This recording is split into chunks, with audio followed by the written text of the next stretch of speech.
Hi, we're here for the discussion of Unfinished Business, and if you saw our review, we recommended the movie. We liked it quite a bit. This is the spoiler section, so we're going to talk about more about scenes in the movie and things that we liked. If you haven't seen it yet, please go see it. Don't let us spoil anything for you. Now that you've been warned, here's the spoilers. So, yeah, that bullying subplot starts up, and it turns out that both of his kids are involved in bullying. And I did figure out before they revealed it that the girl was actually bullying, but I also figured out that usually when kids are bullying other kids, the reason is that they're themselves getting bullied by their parents or, something like that. They've got some other situation they're dealing with.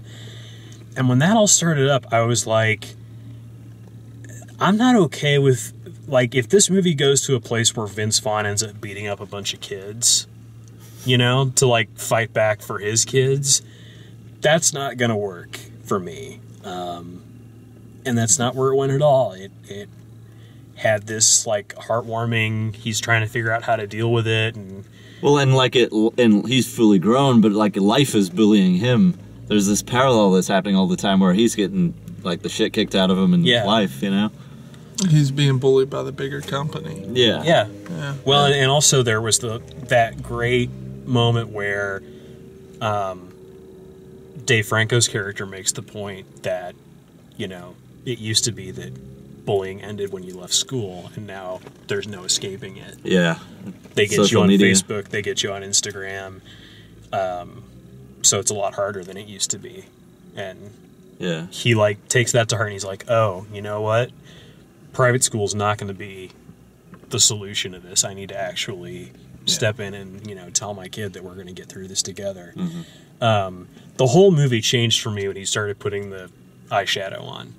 Oh my God, that was a great scene. It was like, okay, all right, we've actually got, there's actually a heart to this movie. There's actually, we're not just going to have another silly montage scene or, he's not going to realize that, whatever, he's going to go be a gym teacher at the school and beat up anyone that gets after his kids or whatever, Some random game of dodgeball.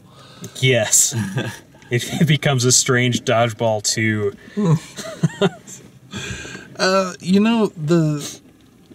The scenes that really worked for me, the glory hole scene. We'll get into that. Yeah. No, the bullying, the eyeshadow scene was great, but what overall in the movie worked for me was what we talked about on the way to the car. Vince Vaughn was a good father throughout. Mm-hmm. He had everything straight in his mind, but he was doing what he had to do. Yeah. Because of his family struggle, it's not like he was neglecting his family. Right. That was great, because most of these, the first two acts, everything's piling up, and then epiphany, my family's what's important. Yeah, and this was more, he knows his family's important, but he has these specific problems that he's trying to deal with. He has his daughter's homework to take care of, and he's got his son's bullying problem to take care of. And that sort of grows and changes throughout the movie, and he comes up with solutions and ways of working on them that aren't and it's solved. It's just ongoing. Yeah, it's ongoing, and he's there for his family. He's there for his kids. I thought that they also did a nice job of portraying, of not making his wife into the exasperated, a nag, shrew character. Yeah, she wasn't. They're partners. Yeah, she was supportive, and when they got to the end, and she was, instead of being thank God you're home, you haven't been pulling your weight, that kind of thing. It was more like, I'm really tired. How about I drive the car? Okay. And then that led to the second ending, which was really great too. Mm-hmm. So yeah, let's talk about the glory holes. So yeah, the raunchy side of this thing, there's there's a bunch of nudity scenes. There's ones that's in the Red Band trailer, which is Dave Franco misunderstanding what wheelbarrow position is. There's those. There's the schwitzing scene where they walk in and there's like a unisex spa going on, and there's just topless women everywhere. And then you think, oh, this is just going to be one of those like topless women kind of movies. Nope. Then they go to the gay bar, and there's like this whole conversation that's just Vince Vaughn and a bunch of dicks coming out of glory holes. And then Dave Franco comes in and is very, very confused, but playing along as best he can. It was great. And there was a woman sitting behind us by herself that lost her mind. She was laughing so hard. It was a good scene. It was a good scene. It was a good scene. And you know what the funny thing is like, as ridiculous as that sounds explaining it, it didn't seem so ridiculous on screen. Yeah. Like, it was really weird. Because they didn't overplay it. Yeah, exactly. They didn't overplay it. It was like, it was this understated, like... There was an actual conversation Yes, happening. there was a conversation. And everybody was really nice about everything. And Dave Franco did, like, the... like, 2, like, pratfall jokes with it. But they didn't... like... they didn't overplay those either. Like, they were really subtle, really quiet, like... It touched my face. Like, and that was the perfect button for that scene, and that was over. And that's the line that just sent her over the edge. Like, it was pretty funny because he nailed it. Like, his facial expressions of absolute confusion. Like, there was just a whirlwind of emotion, and he couldn't deal with it. He had a lot of great lines. I think Dave Franco. Yeah. He was probably the most consistently funny in the movie. Just the things that they had him say, and his like completely grinning performance.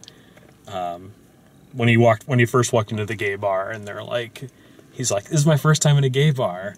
The guy's like, "But you're not gay?" "No, but you guys are having such a good time."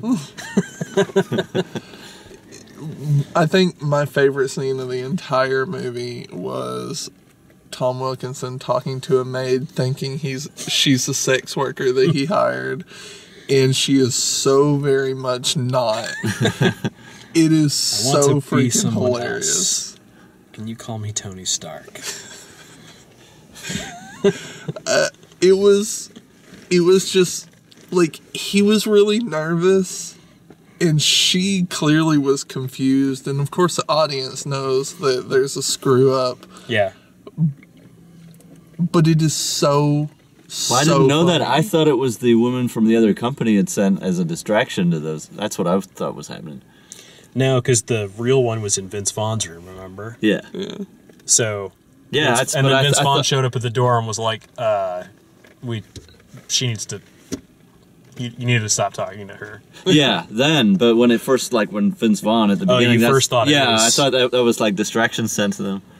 Yeah, when she first showed up in Vince Vaughn's room. Yeah, at the beginning. That would have made sense. Yeah, but then they switched to Tom Wilkinson, and he's, like, chatting up, like, the actual man. You know she's not. You know what's interesting is Sienna Miller playing the evil Chuck. company. She only shows up, like, 2 times? Yep. Yeah, not in a whole lot. She wasn't in very much. Jean Diane Raphael, who played Vince Vaughn's wife, wasn't in very much. The kids aren't in very much. I mean, it's even... I really felt like it was spread between the leads really well, where we didn't feel like we spent the whole movie with Vince Vaughn. Even though he got the most screen time, I felt like we got a lot of time with Dave Franco by himself, a lot of time with Tom Wilkinson by himself. Nick Frost is only in a handful of scenes. James Marsden is only in a handful of scenes, but it all works, and they all perform well. They all do their characters well. Yeah, and each character kind of had a little mini arc. Dave Franco is his very first business trip. It's his first everything. Yeah, it really is. And then Tom Wilkinson, you know, he's having troubles at home and he wants out of his relationship and he wants to experience all this stuff that he never did in his first 67 years. And then Vince Vaughn, of course, has the family arc on top of the company. And they flesh those out really well. There were a lot of things, too, that I kept expecting them to do. Like, I expected them to go in a direction. Kind of like what we were talking about before with when they were setting up the bullies. We thought they were going to start making fun of bullying or poke fun at that situation. Or that Dave Franco's character, they were going to, like, start poking fun at, you know, mentally handicapped people. Like, if they, you know, we're going to make a bunch of jokes about that, you know, or start calling him names and things like that. But obviously that wouldn't work in this movie. Yeah. And I also wondered about when there was the G8 protest going on, like if there was going to be some sort of, you know, anti-American businessman 42 because they're like protesting and they're holding up these like Obama faces protesting the G8 thing. But that never, you know, that never goes into direction that is... Yeah, I mean, they introduced, you know, the gay festival going on. So I thought, oh, well, that's going to go south. It never did. No, it just set up, like, the glory hole scene and the gay bar scene. When they reveal that Dave Franco's character is mentally handicapped, you think it's going to go south there. But they never really... It doesn't. Yeah, it's sort of like... that Ricky Gervais show, Derek. Do you ever watch that? Never watched it, but I've seen previews for it. It's the same kind of thing with him. There's something... Yeah, they never explain. But they never come out and say what it is. Yeah. There's actually a sequence where one of the administrators of the home that he's working for, not someone that's a regular on the show, but like, you know, some boss's boss comes in and says, you know, we should get you tested. And he's like, well, will it hurt? It's like, no, we just find out, you know, if you have a disability or something like that. And like, will I be different if you find out what it is? No. Then don't do it. Yeah. Like, he is who he is. Why put a name to it? Like, I'm not hurting anybody. I'm not. And that's kind of what I felt like in this too. Like, they didn't make Mike Pancake, Dave Franco's character, they didn't make him like a specific, you know, he wasn't autistic or you know, Down syndrome or something like that. He just went to special school for some reason. He went to special school and he has sort of a naive disposition. So, yeah. It was really, really well done. Like, the more I think about it, the more I like the movie.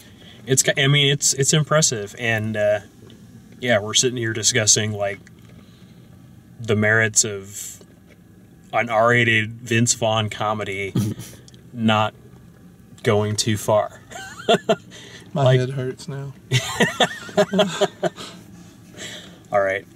Well, anyway, that is our discussion for Unfinished Business. If you like the way we do these reviews, please like the video, subscribe, check out our written and video reviews at dalemaxfield.com, and thanks for watching.